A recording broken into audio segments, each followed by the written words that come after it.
जय श्री कृष्णा दोस्तों, आज हम आपको विजया एकादशी की कहानी सुनाने जा रहे हैं। विजया एकादशी का व्रत करने वाले सदा विजयी होते हैं। फागुन की कृष्ण पक्ष की एकादशी को विजया एकादशी कहते हैं। इसके व्रत का महात्म्य सब पापों को हरने वाला है। तो एक बार नारद जी ने ब्रह्मा जी से पूछा कि हे सुरश्रेष्ठ, फागुन के कृष्ण पक्ष की विजया तिथि का व्रत और महात्म्य कहिए। तो ब्रह्मा जी बोले कि हे नारद, पापों को हरने वाली उत्तम कथा को मैं तुम्हें कह के सुनाता हूँ। इस प्राचीन, पवित्र और पाप नाशक व्रत को मैंने किसी से भी नहीं कहा है। विजया एकादशी निसंदेह ही मनुष्यों को विजय का फल देती है।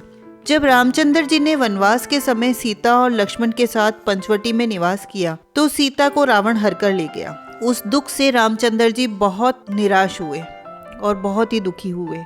वन में भ्रमण करते हुए आसन मृत्यु जटायु को देखा और कबंध नामक दैत्य को मारा। रामचंद्र जी से सीता जी का वृतांत कहकर जटायु भी मर गए। रामचंद्र जी की सुग्रीव से मित्रता से वानरों की सेना इकट्ठी हुई। फिर हनुमान जी ने अशोक वाटिका में जानकी जी को देखा। राम जी की अंगूठी सीता जी को देकर श्री राम जी का काम किया और लौटकर सीता जी का सभी वृतांत राम जी को सुनाया। रामचंद्र जी ने सुग्रीव की सलाह से लंका को प्रस्थान किया।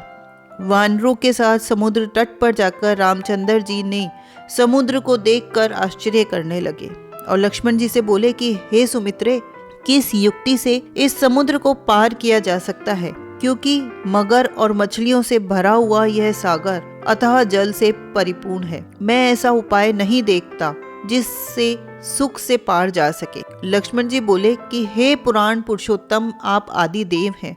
इस द्वीप में बगदालभ्य मुनि रहते हैं। यहाँ से उनका आश्रम 2 कोस है।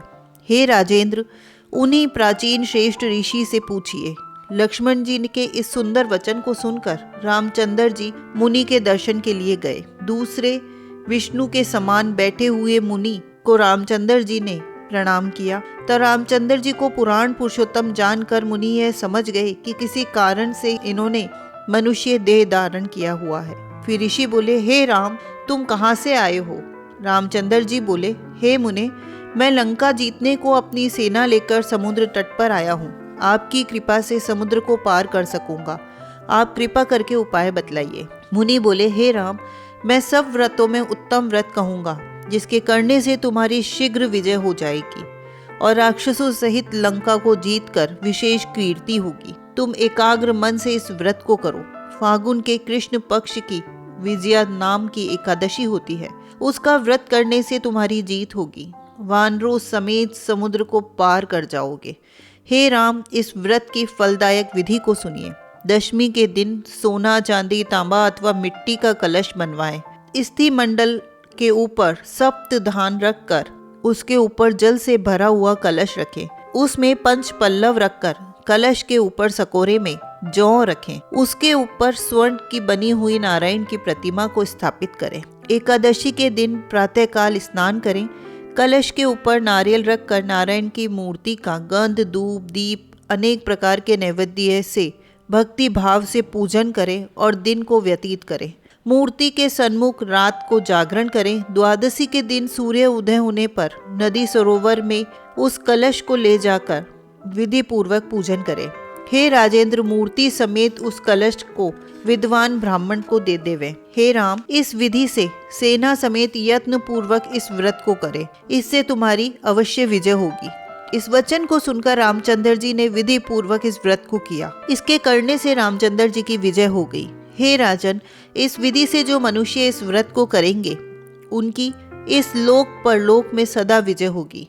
ब्रह्मा जी बोले, हे पुत्र, इसलिए विजया का व्रत करना चाहिए। विजया का महात्म्य सब पापों को नाश करता है। उसके पढ़ने और सुनने से अश्वमेध यज्ञ का फल मिलता है। दोस्तों, विजया एकादशी का व्रत सभी प्रकार के पापों का नाश करने वाली होती है और हमारे सभी दुखों पर हमें विजय प्राप्त करने की शक्ति प्रदान करती है। तो दोस्तों, अगर आपको यह जानकारी अच्छी लगी हो तो प्लीज़ लाइक करें, कमेंट करके हमें प्रोत्साहित करें और हमारे चैनल को सब्सक्राइब करें। धन्यवाद।